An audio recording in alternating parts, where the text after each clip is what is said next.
নমস্কাৰ সকলোলৈকে ভোগালী বিহুৰ শুভেচ্ছা যাচিম। হাঁহিলে ধুনীয়া দেখিছে আকৌ হাঁহি দিয়াচোন জোৰছে হাঁহি দিয়া ধুনীয়া দেখিছে হাঁহি দিয়া এনেকুৱা টিউবেল আপোনালোকে হয়তো বিশ্বত দেখা নাই এনেকুৱা স্পীডত ওলোৱা টিউবেল ক'ৰবাত দেখিছে নাই বাৰু এইটোৱে প্ৰথমটো টিউবেল চলিত 2024 বৰ্ষৰ দৈনিক জনভূমিৰ সাপ্তাহিক পৰিপূৰকীয়া প্ৰান্তৰ প্ৰাতত ৰাজু কুমাৰ মেছৰ এটা প্ৰবন্ধৰ উদ্ধৃতিৰে আজি আৰম্ভ কৰিছিল ব্লগটো। প্ৰবন্ধটোত লেখকে এইবুলি লিখিছিল, মাঘ বিহুৰ উৰুকাৰ দিনটোত নিহিত হৈ থাকে অসমীয়া মানুহৰ আন্তৰিকতা ভৰা এক সংস্কৃতি। সঁচাই এয়াই অসমৰ বিভিন্ন প্ৰান্তত মাঘ বিহুৰ দিনা দেখিবলৈ পোৱা এটা চিৰপৰিচিত। আৰু এইবাৰ মই উপস্থিত হৈছিলোঁ ভাদৈ পাঁচালী অঞ্চলত, দুলীয়াজানৰ পাৰ্শ্বৱৰ্তী ভাদৈ পাঁচালী অঞ্চল। আৰু এই ভাদৈ পাঁচালী অঞ্চলত মোৰ বন্ধু ইদুল গগৈয়ে মোক নিমন্ত্ৰণ কৰিছিল। তাত গৈ মই যিটো পৰিৱেশ দেখিলোঁ সঁচাই অপূৰ্ব। অকণমান ক্লিপিং আপোনালোকৰ বাবে ৰেকৰ্ডিং কৰিলোঁ, ভিডিঅ'টো চাবচোন কেনেকুৱা হৈছে জনাব, কমেণ্ট কৰি জনাবলৈ নাপাহৰিব কিন্তু দেই।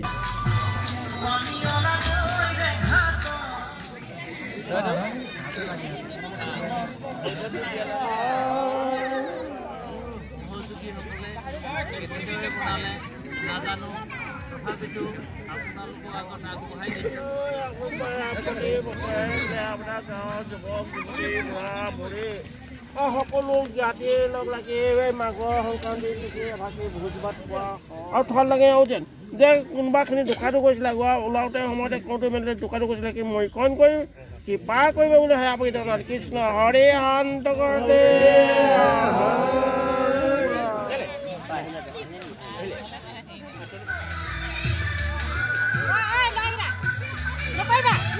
বাৰ মাহে বনাই পিঠা আৰু সেই ভিডিঅ'টো ভাইৰেল হৈছিল আৰু সেই ভিডিঅ'টো বনাই দিয়া মানুহজন এইজন আছিলে। নমস্কাৰ নমস্কাৰ সকলোৱে ভোগালী বিহুৰ আন্তৰিক শুভেচ্ছা। কণমানি ভণ্টি এজনী লগ পাইছোঁ, ডিগবৈৰ হয় আচলতে, তিনিচুকীয়া জিলাৰ ডিগবৈ। আৰু তাই ভাওনা লগত জড়িত, শিশু ভাওনা এখনত তাই, আৰু তাৰ লগতে তাই বহুত কিবা কিবি কৰে। কোন ক্লাছত পঢ়ি আছে এইবাৰ? ক্লাছ 6। আজি আমাক এটা গান গাই শুনাব, বিহু গীত শুনাবা নি? নমস্কাৰ, ভোগালী বিহুৰ আপোনালোক সকলোলৈকে আন্তৰিক শুভেচ্ছা জনালোঁ। ঐ হাঁচতি থৈ লং লং বৰ ফুলাতে জাকৈ বাক, ঐ হাঁচতি থৈ লং লং বৰ ফুলাতে জাকৈ বাক, ঐ ৰঙিনী ঐ লগৰী কমিনী ঐ লগৰী আহৈ আহৈ জাকৈ থৈ বিহুলৈ, জাকৈ থৈ বিহুলৈ যাওঁ। ঐ আজি বিহু বিহু চেলেং চকলি, ঐ কালি বিহু বিহু চেলেং চকলি, ঐ নাহৰ ফুল ফুলিবৰ বতৰ চেলেং চকলি, চেনী মাছৰ পোৱালি পানীত থলে যাবি গৈ, বৃন্দাবনত পাবি গৈ, ৰাধানো মন বলিয়া, ৰাধানো মন বলিয়া কৰি।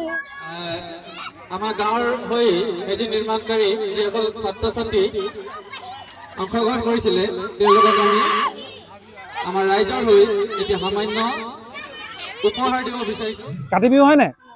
কি নহয় কাতি বিহু হয়নে? কি হয়? হয় জানো? তুমি কি কৈছিলা? মাঘ বিহু। অঁ বঢ়িয়া। গোটেইকেইটাই মুখখন লুকুৱাইছে, গোটেইকেইটাই মুখখন লুকুৱাইছে। মই যিমানকে যেনেকে ঘূৰো কেমেৰাটো সিমান, সিহঁতে মুখখনো সিমানে ঘূৰে।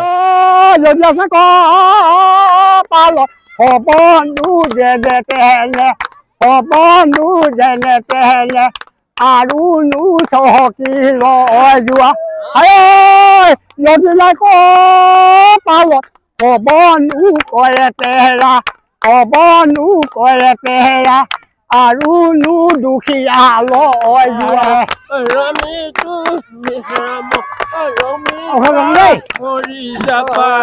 গগৈ, মই ভাদৈ হাইস্কুল হেডমাষ্টাৰ আছিলোঁ। বৰ্তমান এতিয়াহে এই গাঁৱৰ নামঘৰ এজন হাতলৈ হয় এই সমাজৰ কামখিনি কৰি আছোঁ। বৰ্তমান মই মোৰ অতীততে গাই থকা মই এটা পেৰডি আপোনালোকৰ মুখত গাবলৈ বিচাৰিছোঁ। এই আমাৰে বাইৰে মাছ পুৰিয়া আছিলে, মাছ পুৰিয়া চিলে নেকুৰিয়ে আছিলে চাই টঙতি টঙতি তোমাৰে আমাৰে কথা মাৰে গলে প্ৰথমটি কুকুৰা বুঢ়াগোহাঁই মই ৰামচাগাৰ বাসিন্দা আমাৰ ৰামচাগাৰ এজন সাঁতোলা হয় আজি সকলোকে লগ পাই মনটো ইমানেই ভাল লাগিছে মোৰ এটা মুঠতে নিজৰ পেয়ৰী গান এটা গাবৰ কাৰণে মোৰ নিজৰ স্বৰচিত গান এটা গাবৰ কাৰণে মাঘ বিহু যোৱাৰ পাছত বহাগ বিহু আহিব কুলি কেতেকীয়ে গছৰ ডালত বিনাব আমি অনুৰোধ জনাইছো আগবাঢ়ি আহিবৰ কাৰণে ইয়াৰ পাছতে আমি বিপ্লৱ গগৈক আগবাঢ়ি আহিবলৈ অনুৰোধ জনাইছো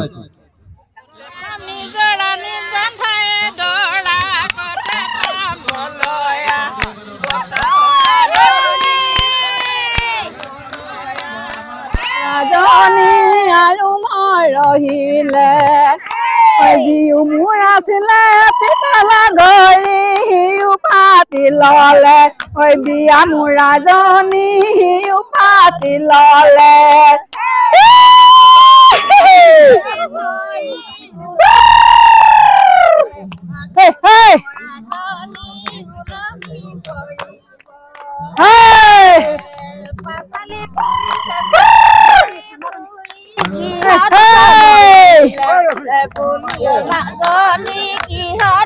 মৰিলে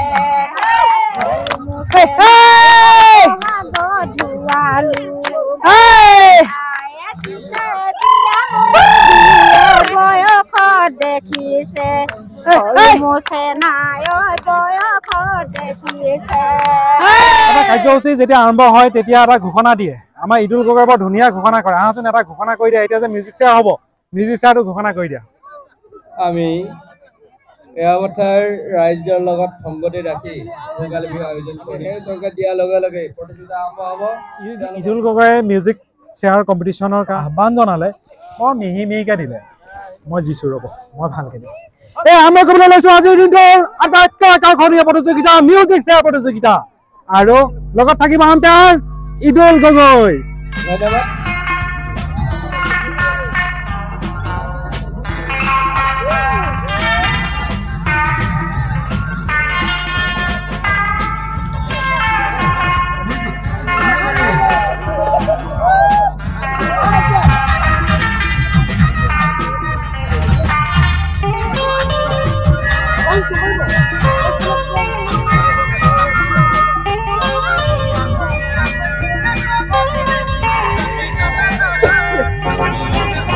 পকেটৰ পৰা হাতখনেই ওলোৱা নাই তাই বা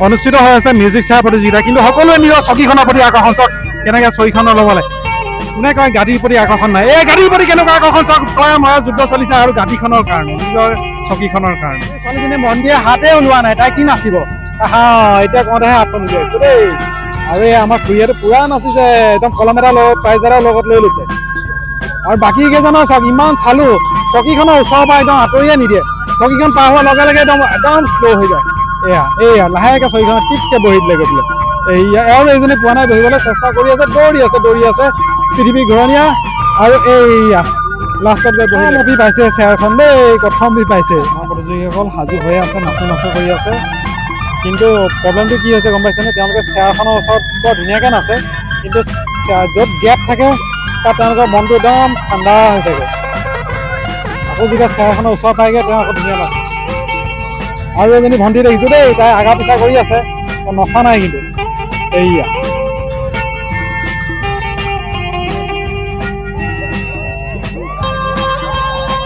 হ'ল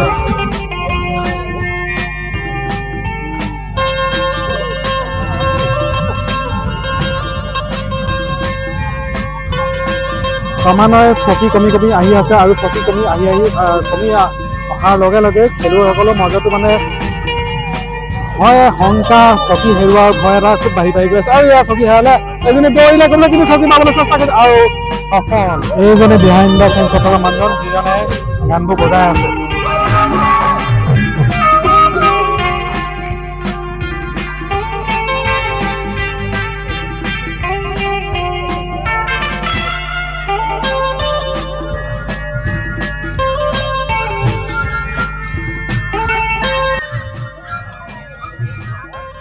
এনেকুৱা টিউবৱেল আপোনালোকে হয়তো বিশ্বত দেখা নাই এনেকুৱা স্পীডত ওলোৱা টিউবৱেল ক'ৰবাত দেখিছে নাই বাৰু এইটোৱে প্ৰথমটো টিউবৱেল